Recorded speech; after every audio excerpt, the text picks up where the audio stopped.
അന്ന് സാമ്പത്തികമായി തട്ടുകേടൊന്നുമില്ലാതിരുന്ന മധു തോറ്റു കൊടുക്കാൻ തയ്യാറായില്ല. അതുവരെ മകനെ കാണാൻ കാത്തിരുന്ന മധുവിന് അവനെ കണ്ടപ്പോൾ സങ്കടമോ വാശിയോ അങ്ങനെ എന്തൊക്കെയോ ആയിരുന്നു. മീനയ്ക്ക് വേണ്ടി തന്നെ ഉപേക്ഷിച്ച മകന് മുന്നിൽ താഴ്ന്നു കൊടുക്കാൻ മധുവും തയ്യാറായില്ല. വിഷ്ണു ദിയോ വീട്ടിലുണ്ടായിരുന്നില്ല. കുറച്ചു നാൾ അലഞ്ഞു തിരിഞ്ഞ ശേഷം തങ്ങളുടെ വില മനസ്സിലാക്കി മകൻ തെറ്റേറ്റു പറഞ്ഞ് തിരികെ വരുന്നവർ കരുതി. അത്തരത്തിൽ സംസാരിക്കുകയും ചെയ്തു. അതവനെ കൂടുതൽ വാശി പിടിപ്പിക്കുകയാണ് ചെയ്തത്. നന്നായി അധ്വാനിച്ചു. കോടികളുടെ ആസ്തിയൊന്നുമില്ലെങ്കിലും അവനും ഇന്നൊരു മുതലാളിയാണ്. മകൻ വന്നിറങ്ങിയ കാറ് കണ്ടപ്പോൾ തന്നെ അവനെ നില മെച്ചപ്പെട്ടെന്നൊരു തോന്നൽ മധുവിനും ഉണ്ടായതാണ്. മകനെ അങ്ങനെ നോക്കിയിരിക്കുമ്പോഴാണ് വിവരമറിഞ്ഞ് മഹി എത്തുന്നത്. വരേണ്ട ഒരു ആവശ്യമില്ലായിരുന്നു. മകളുടെ ദുർവാശിക കൂട്ടുനിന്ന് കുറച്ച് ജീവിതങ്ങൾ ഇല്ലാതാക്കിയെന്നതൊഴിച്ചാൽ ആ മനുഷ്യൻ തന്നോടൊരു തെറ്റും ചെയ്തില്ലെന്ന് മഹി ചിന്തിച്ചുള്ളൂ. മനസ്സുകൊണ്ട് താൻ അദ്ദേഹത്തിൽ നിന്നും ഒരുപാട് അകലെയായിരുന്നുവെങ്കിലും ആ മനുഷ്യന് തന്നോടൊരു മകനോടെന്ന പോലുള്ള സ്നേഹമായിരുന്നു. ഇന്ന് വരെ സ്നേഹത്തോടെ സംസാരിച്ചിട്ടുള്ളൂ.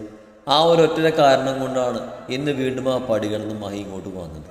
പഴയ ബന്ധം ഓർത്തിട്ടോ അനുജത്തിയുടെ ഭർത്തൃവീടെന്ന ബന്ധം വെച്ചോ ഒന്നുമല്ല ആ വരവ്.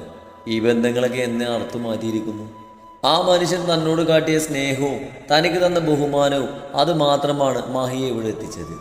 മഹിയെ കണ്ട നേരം മധുവിൻ്റെ മുഖമിരുണ്ടു. വിഷ്ണു അതൊന്നും ശ്രദ്ധിക്കാൻ പറ്റിയ മാനസികാവസ്ഥയായിരുന്നില്ല. ദിയെ കണ്ടതോ പോയി അമ്മാവൻ്റെ കാല് പിടിച്ചു. മഹി അവളെ വാത്സല്യത്തോടെ തലോടി. അമ്മാവാ, അവൾ സങ്കടത്തോടെ വിളിച്ചു. ആ സങ്കടം അച്ഛൻ്റെ മരണമോർത്തിട്ടാണോ ഒരുപാട് നാളുകൾക്ക് ശേഷം തന്നെ കണ്ടതുകൊണ്ടാണോ എന്നൊന്നും മനസ്സിലായില്ലെങ്കിലും മഹി അവളെ നെഞ്ചോട് ചേർത്ത് പിടിച്ച് ആശ്വസിപ്പിച്ചു. അവളെ ആശ്വസിപ്പിച്ചവരുടെ തിരുത്തുന്ന മഹിയെ മധു വിടാതെ തുറച്ചു നോക്കുകയായിരുന്നു. തങ്ങളിപ്പോൾ വലിയൊരു തകർച്ചയുടെ വക്കിലാണെന്ന് മഹിക്ക് നന്നായി അറിയാം. എന്നിട്ട് ഇതുവരെ ഇങ്ങോട്ട് തിരിഞ്ഞു നോക്കുകയോ 5 പൈസയുടെ സഹായം സഹോദരിക്ക് കൊടുക്കുകയോ ചെയ്തിട്ടില്ല. ആ ആമർശം മധുവിന് ആവളുണ്ട്. അതുകൊണ്ട് ദിയ മഹിയോട് ഇടിച്ചുകയറി സംസാരിച്ചത് മധുവിന് തീരെ ഇഷ്ടപ്പെട്ടില്ല. ധ്രുവനും കൂടെയുള്ള പെൺകുട്ടിയും കൂടി അങ്ങോട്ട് പോയി മഹിയോട് സംസാരിക്കുന്നത് കണ്ട് മധു പല്ലിഞ്ഞരിച്ചു. അവരെന്താണ് സംസാരിക്കുന്നതെന്ന് അറിയാനുള്ള ആകാംക്ഷ മധുവിനുണ്ടെങ്കിലും വിശ്വന്റെ അരികിൽ നിന്നും എണീറ്റ് പോകാൻ പറ്റിയ സാഹചര്യമല്ലെന്ന് അവർ അമർഷത്തോടെ യോജിച്ചു. ധ്രുവൻ യാതൊരു പിണക്കവും ഇല്ലാതെയാണ് മഹിയോട് സംസാരിച്ചത്. ഭാര്യയെ മഹിക്ക് പരിചയപ്പെടുത്തുകയും ചെയ്തു. ആശ ഇപ്പോൾ 3 മാസം പ്രഗ്നൻ്റാണത്ര. ഒരു മരണ വീട്ടിൽ അങ്ങനെ ഒരു സാഹചര്യത്തിൽ നിൽക്കുമ്പോഴും മീനയെക്കുറിച്ച് അന്വേഷിക്കാനും ധ്രുവൻ മറന്നില്ല. വരലക്ഷ്മി വരാൻ സാധ്യതയുണ്ടെന്ന ആളുകൾ അടക്കം പറയുന്നത് കേട്ട മഹി ഇനിയൊരു കൂടിക്കാഴ്ച ആഗ്രഹിക്കാതെ ധ്രുവനോട് യാത്ര പറഞ്ഞിറങ്ങി. കൃത്യമായി മഹിക്ക് മുന്നിൽ തന്നെയാണ് പോലീസ് സന്നാഹത്തോടെ വരലക്ഷ്മിയും വന്നിറങ്ങിയത്. അവരെ കണ്ടതും മഹി മടുപ്പോടെ ഒരരികിലേക്ക് മാറി നിന്നു. പക്ഷേ മഹിയെ കണ്ടിട്ടും നിർവികാരമായൊരു നോട്ടം മഹിക്ക് നേരെ വിട്ടുകൊണ്ട് സർവ്വം നഷ്ടപ്പെട്ടവളെ പോലെ വരലക്ഷ്മി അകത്തേക്ക് കയറി. അച്ഛൻ്റെ ജീവനറ്റ ശവശരീരത്തിനരികിലിരിക്കുമ്പോൾ കരയാൻ പോലും ഒരു തുള്ളി കണ്ണുനീര് ബാക്കിയുണ്ടായിരുന്നില്ല.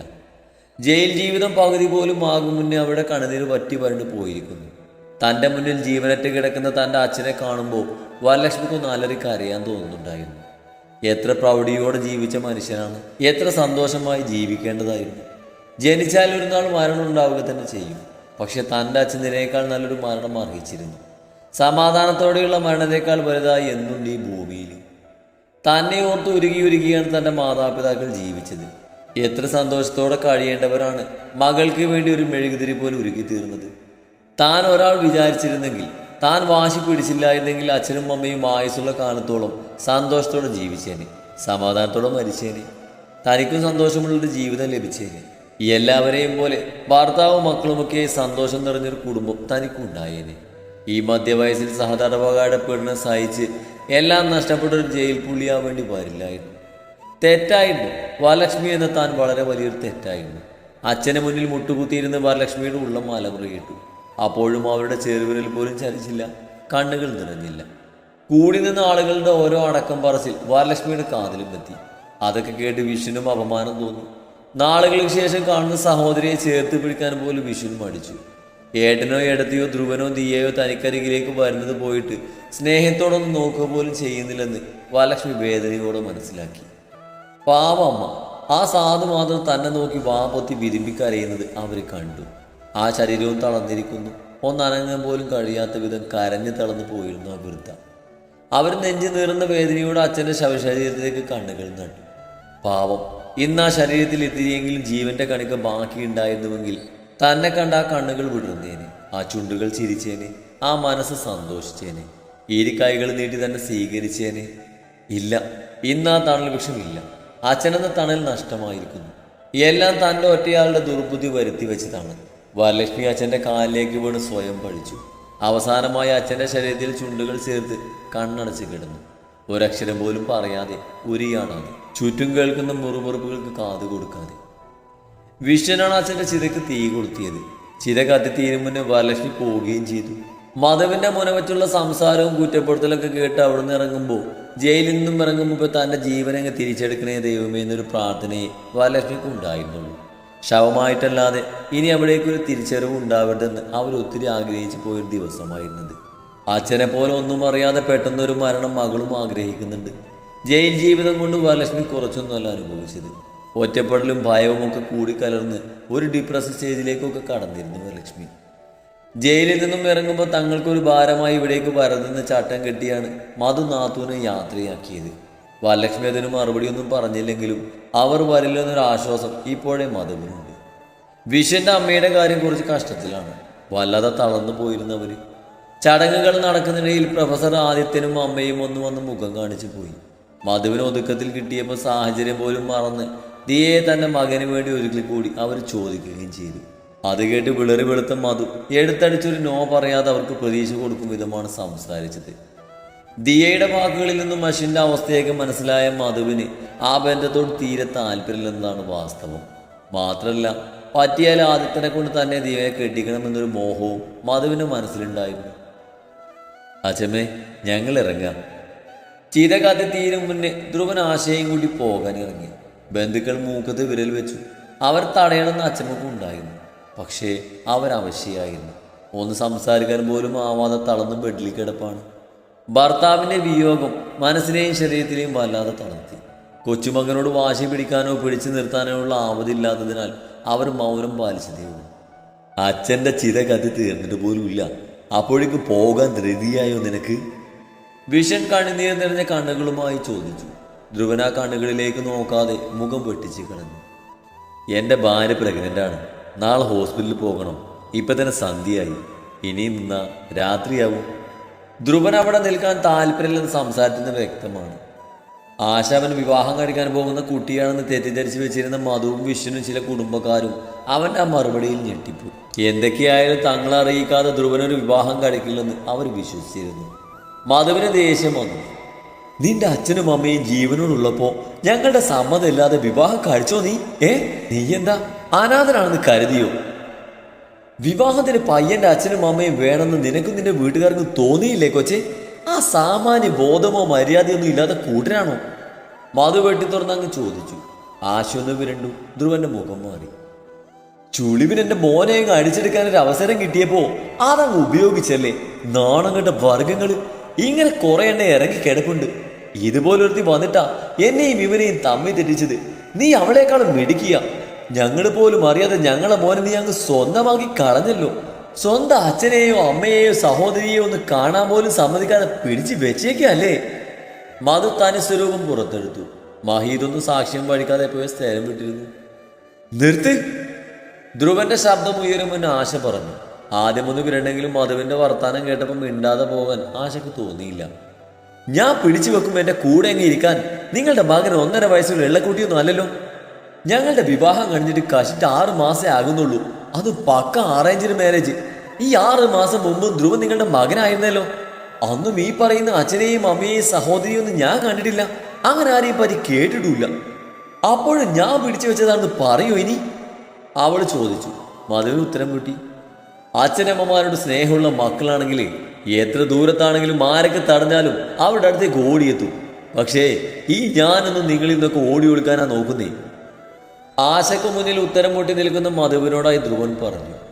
നിങ്ങളുടെ നാവിൽ നിന്ന് ഒരിക്കലും ഞാൻ നല്ലതൊന്നും പ്രതീക്ഷിക്കുന്നില്ല. എനിക്ക് പ്രിയപ്പെട്ടവരെയൊക്കെ ഈ നാവ് കൊണ്ട് നിങ്ങൾ നോവിച്ചിട്ടേ ഉള്ളൂ. അവരെയൊക്കെ എന്നെ ഇന്ന് അകറ്റിയിട്ടേ ഉള്ളൂ. അതുപോലെ ഇനി എൻ്റെ ഭാര്യയും കുഞ്ഞിനെയും കൂടി നഷ്ടപ്പെടുത്താൻ എനിക്ക് വയ്യ. നിങ്ങൾക്ക് തട്ടിക്കളിക്കാനും കുത്തി നോവിക്കാനും ഇവളൊരു നിമിഷം പോലും ഞാൻ നിർത്തില്ല. ഞങ്ങൾ ഇറങ്ങാം. ഇപ്പോൾ എൻ്റെ എല്ലാം ഇവളും എൻ്റെ കുഞ്ഞുമാണ്. അവരെ കൂടി നഷ്ടപ്പെടുത്താനായിട്ട് നിങ്ങളുള്ളിടത്തേക്ക് ഞാൻ വരില്ല. വാ ആശേ. ധ്രുവൻ ആശയുടെ കയ്യും പിടിച്ച് പോകാൻ ഒരുങ്ങി. ഏതേലും പെണ്ണിനെ കണ്ടാൽ പിന്നെ തന്തയും താളെയൊന്നും വേണ്ട. അവന് പെങ്കോതൻ. അച്ഛനും അമ്മയും പെങ്ങളും എങ്ങനെ ജീവിക്കുമെന്ന് അവൻ അറിയണ്ട. ഭാര്യ അണിയിച്ചൊരുക്കി നടന്നോ നീ? മാതാപിതാക്കളുടെ കണ്ണീര് വീഴ്ത്തിയ ഒരു മകളും ഗുണം പിടിച്ചിട്ടില്ല, ഓർത്തോ നീ? മധു പ്രാകും പോലെ പറഞ്ഞു. തിരിഞ്ഞു തന്ന ധ്രുവൻ ഒരു ചിരിയോടെ നിന്നുകൊണ്ട് അമ്മയെ നോക്കി. അത് സത്യം, അതുകൊണ്ടല്ലേ എൻ്റെ അമ്മയും അച്ഛനും ഈ ഗതിയിലായത്? അവൻ പരിഹസിച്ചു. ധ്രുവ, ഈ അവസ്ഥയിൽ നീ ഞങ്ങളെ ഉപേക്ഷിച്ച് പോകരുത്. നീയല്ലാതെ ഞങ്ങൾക്ക് ആരുണ്ടടാ. ദേ നിന്റെ അനിയത്തിയെ നോക്ക്, അവളോട് നിനക്ക് ഒരു ഉത്തരവാദിത്വം ഇല്ലെന്നാണോ? എല്ലാം കേട്ട് നിന്ന് വിഷൻ ഇടപെട്ടു. ഉത്തരവാദിത്തം കാണിച്ചിട്ട് എന്തിനാച്ചാ? എൻ്റെ അമ്മാവൻ അമ്മയോട് ഇതുപോലെ കുറേ ഉത്തരവാദിത്തം കാണിച്ചതല്ലേ? എന്നിട്ട് അമ്മ എന്താണ് ആ മനുഷ്യനെ തിരിച്ചു കൊടുത്തതെന്ന് ഞാനും കണ്ടതല്ലേ? നാരഞ്ജനെ കുഴിക്കാൻ എപ്പോഴും ആളുണ്ടാവും അച്ഛാ. അച്ഛൻ്റെ മകളുടെ ഉത്തരവാദിത്തം അച്ഛനാണ്. അല്ലാതെ അവളുടെ വിവാഹം പിന്നീട് അങ്ങോട്ടുള്ള ജീവിതത്തിൻ്റെ ഉത്തരവാദിത്തമൊക്കെ ഏറ്റെടുത്ത് അവൾക്ക് വേണ്ടി സ്വന്തം ജീവിതം കളഞ്ഞ് ജീവിക്കാൻ എനിക്ക് പറ്റില്ല അച്ഛാ. പിന്നെ അമ്മ എന്തോ വിളിച്ചല്ലോ എന്നെ, പെങ്കോന്നല്ലേ? കല്യാണം കഴിഞ്ഞ് അച്ഛനെ വരുതിയിലാക്കി അച്ഛനെയും അച്ഛമ്മയെയും ഇവിടെ തനിച്ചാക്കി അച്ഛനെ സ്വന്തം വീട്ടിൽ കൊണ്ടുപോയി താമസിപ്പിച്ചത് അമ്മയല്ലേ? അന്ന് അച്ഛനൊരു പെങ്കോന്നനായിരുന്നു എന്ന് അമ്മക്ക് തോന്നിയും. ആ വീട്ടിൽ നിന്ന് അടിച്ചിറക്കിയപ്പോൾ പോകാനൊരിടമില്ലാത്തത് കൊണ്ടല്ലേ നോണല്ലാതെ വീടും ഇവിടേക്ക് വലിഞ്ഞു കയറി വന്നത്. അല്ലാതെ അച്ഛനോടും അമ്മയോടുള്ള സ്നേഹം കൊണ്ടൊന്നും അല്ലല്ലോ. അച്ഛനമ്മ എന്ന് പറഞ്ഞ് നിങ്ങൾ രണ്ടാളും അവർക്ക് ഒന്നും ചെയ്തു കൊടുക്കുന്നത് ഞാൻ കണ്ടിട്ടില്ല. എൻ്റെ അമ്മയാണെങ്കിൽ സ്വന്തം വീട്ടിൽ നിന്ന് എന്തൊക്കെ പിടിച്ചു പറിക്കാമോ അതൊക്കെ പിടിച്ചു പറിക്കാനേ നോക്കിയിട്ടുള്ളൂ. അമ്മയ്ക്കുണ്ടല്ലോ വയസ്സായവരമ്മ, വർഷത്തിൽ ഒരിക്കലെങ്കിലും തിരിഞ്ഞ് നോക്കാറുണ്ടോ? മകന്റെ ചോദ്യങ്ങൾക്ക് മുന്നിൽ വിശ്വനും മധുവും വിളറി വെളുത്ത് നിന്നുപോയി. നിങ്ങളുടെ അച്ഛനമ്മമാർക്ക് നിങ്ങളിൽ നിന്നും കിട്ടാത്ത സ്നേഹവും സംരക്ഷണവും നിങ്ങൾ എന്നിന്നും പ്രതീക്ഷിക്കണ്ട. ആ പേരിൽ ഞാനൊരു പെങ്കോന്നനാവുകയാണെങ്കിൽ ഞാൻ സഹിച്ചു. എനിക്കാരെയും ബോധിപ്പിക്കേണ്ട കാര്യമില്ല. വാശേ പോകാം. മകൻ ഭാര്യയുടെ കയ്യും പിടിച്ച് ഇറങ്ങിപ്പോകുന്നത് നോക്കി വിശ്വനും മധുവും ഭൂതകാലത്തിലേക്കൊന്ന് തിരിഞ്ഞു നോക്കുകയായിരുന്നപ്പോൾ അന്നത്തെ ദിവസം ആരുടെയും അർജുനൊപ്പം പോയി തൻ്റെ രാജ്യത്തെയും അടുത്ത ബന്ധുക്കളേക്കും പോയി വിവരം അറിയിച്ചു. എല്ലാം ഉറപ്പിച്ചിട്ടാണോ പറയുന്നതെന്നൊരു ഭാവം ഇരു കുടുംബങ്ങളിലും ചിലർക്ക് പ്രകടിപ്പിച്ചെങ്കിലും അന്നമ കൃതിയുടെ ഡിമാൻഡൊക്കെ ഒട്ടും മടിക്കാതെ വിശദീകരിച്ചു കൊടുത്തു. ഒടുക്കം ഇപ്പം വേണമെന്ന് പറഞ്ഞ് നിന്നവള് ചെക്കനെ കണ്ട് മൂക്കും കുത്തി വീണതറിഞ്ഞപ്പോൾ പിന്നെ എല്ലാവരുടെയും പൊട്ടിച്ചിരികൾ ഉയർന്നു. ഏറ്റവും അടുത്തൊരു ദിവസം വേണ്ടപ്പെട്ടവരെല്ലാവരും കൂടി ആലോചിച്ച ശേഷമാണ് അജയുടെ വീട് കാണാൻ പോകാനായി അരുണിമയും അർജുനും തീരുമാനിച്ചത്. കുടുംബത്തേക്ക് പോയി അറിയിച്ചു തീർന്നപ്പോഴേക്കും സന്ധ്യയായിരുന്നു. ഒടുവിൽ എല്ലാം കഴിഞ്ഞ് കാറിൽ കയറുമ്പോൾ ഇരുവരും അടുത്തിരുന്നു. മഹിയേട്ടനോട് കൂടി ഒരു വാക്ക് നേരിട്ട് ചെന്ന് പറഞ്ഞിട്ട് പോകാടാ, അരുണിമ പറഞ്ഞു. വീട്ടിലേക്ക് പോയാൽ മതി എന്നൊരു ചിന്തയിലാണ് അവൻ ഇരുന്നതെങ്കിലും അമ്മ പറഞ്ഞപ്പോൾ ഫോൺ വിളിച്ച് പറയുന്നതിനേക്കാൾ നേരിൽ കണ്ട് ഒരു വാക്ക് പറയുന്നതാണ് നല്ലതെന്ന് അവനും തോന്നി. മഹിയുടെ വീട്ടിൽ ചെന്നപ്പോൾ സെക്യൂരിറ്റിയാണ് ഗേറ്റ് വന്ന് തുറന്നത്. അവർ കാറിൽ നിന്നും ഇറങ്ങുമ്പോൾ ആ വീട്ടിൽ സഹായത്തിന് നിൽക്കുന്ന സ്ത്രീയാണ് ഡോറ് തുറന്നത്. മീനാക്ഷിയമ്മയുടെ ആരോഗ്യസ്ഥിതി പഴയ പോലെ ഒന്നുമല്ല. മകനെ വെച്ച് വിളമ്പാനും വീട്ടുകാരെ നോക്കാനുള്ള ആരോഗ്യമൊന്നും അവർക്കില്ല. മഹി ഇല്ലാത്തപ്പോൾ അമ്മയുടെ കാര്യങ്ങൾ നോക്കാനാണ് ശ്യാമ എന്ന സ്ത്രീയും ഗോപൻ എന്ന വാച്ച്മാനും. ഗോപൻ തന്നെയാണ് അത്യാവശ്യ ഘട്ടങ്ങളിൽ മീനാക്ഷിയമ്മയുടെ ഡ്രൈവർ. സഹായത്തിന് ആളെ നിർത്തിയെന്ന് കരുതി ശരീരം തളർന്ന് കിടപ്പൊന്നുമല്ല മീനാക്ഷിയമ്മ. പ്രായത്തിൻ്റെതായ ശാരീരിക ബുദ്ധിമുട്ടുകൾ ഇല്ലാത്ത വേദനകളൊന്നുമില്ല. ആരാ ശ്യാമേ? ചോദ്യത്തോടൊപ്പം മീനാക്ഷിയമ്മ ശ്യാമക്ക് പിന്നാലെ പുറത്തേക്ക് വന്നു. ഞങ്ങൾ അച്ഛമ്മേ മഹിയെങ്കിലൊന്ന് കാണാൻ വന്നതാ. അർജുനെ കണ്ട് മീനാക്ഷിയമ്മയുടെ മുഖം വിടർന്നു. അവർ വെപ്രാളത്തോടെ ചുറ്റും നോക്കി മീര വന്നിട്ടുണ്ടോ എന്ന് കണ്ണുകളാൽ തിരയുകയാണ്. മീര വന്നിട്ടില്ല അച്ഛമ്മേ, എൻ്റെ അനിയത്തിക്ക് ഒരു പ്രപ്പോസൽ വന്നിട്ടുണ്ട്. അപ്പം അതിനെപ്പറ്റി നേരിട്ട് കണ്ട് പറഞ്ഞിട്ട് പോകാമെന്ന് കരുതി.